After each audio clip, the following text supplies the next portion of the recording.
All right, well, let's bring in crime expert Calvin Rafadi to also weigh in on the spate of crime kidnappings in the country. Calvin, it's great to have you with us. A very good afternoon. So what do you attribute to these increasing cases of dubious crimes like your kidnappings as well as human trafficking cases in the country? These have reportedly actually reached alarming numbers of over just 18,000 at the end of last year. Where did this trend of crime actually emanate from within our shores? Greetings and greetings to your viewers. Yeah, indeed. As a country, we are under siege from these criminals. So it looks like more they emerge as copycats, and then there's role modeling, there's a lot of recruitment. So now all the criminals, they opt now to do this particular horrific crimes where they kidnap and, they harm our kids and our young women and even young boys for that matter.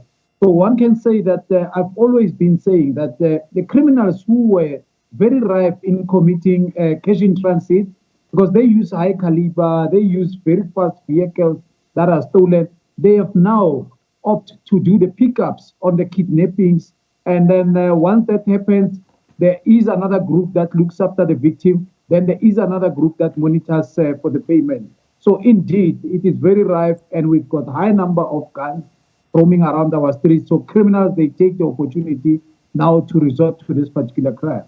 Look, but most concerning also for me, Calvin, is that it seems now our justice and crime-fighting authorities have to actually play catch-up to these criminals. Currently, the South African Constitution actually clarifies kidnapping as the unlawful and intentional deprivation of a person's freedom of movement. But it's a whole different story when you're actually trying to juxtapose the two when it comes to the child and the parent versus child relationship. So a lot of reforms need to be undertaken when it comes to our constitution. I was having a discussion with some ladies earlier on, some experts on GBV, just talking about how our judiciary has all these many glorified pieces of legislation on paper, but it seems like we're falling short when it comes to implementation.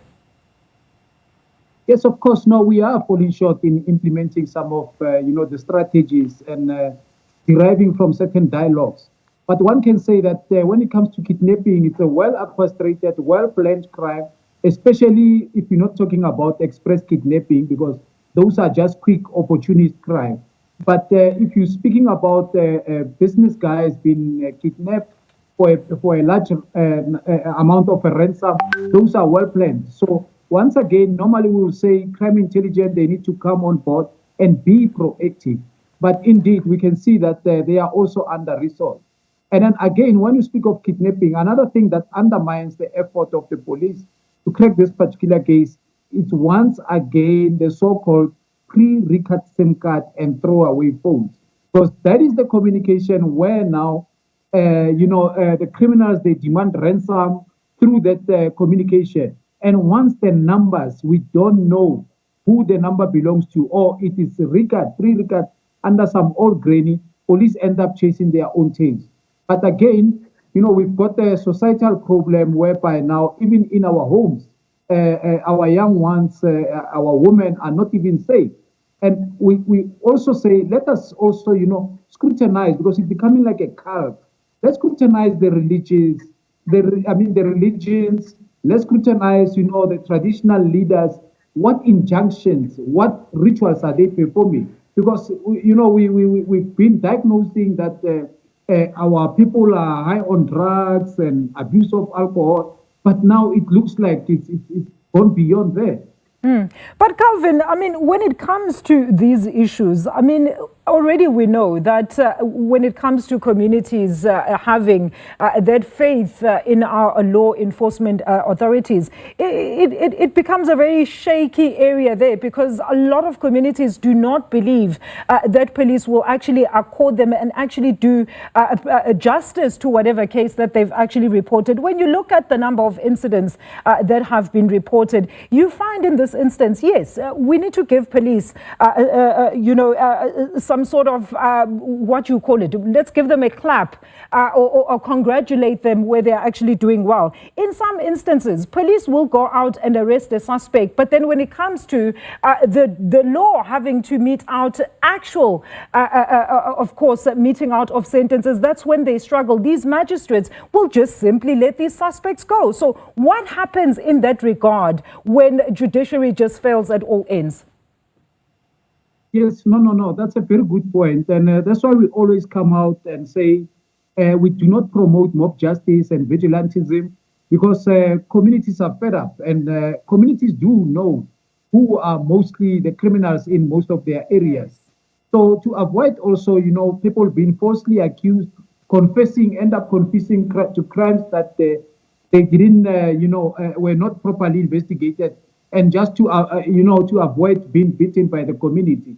So again, that's why we always say in these imbizos or dialogues where we see even the crime stats announced, let's have the Department of Justice to come and explain to us, Schedule 5 crimes, Schedule 6 crimes, like we've seen now on this particular Olerato case. I mean, the guys, they were on bail, whether it was a conditional bail or not, but the seriousness of the crime, they were not supposed to be out there in the streets.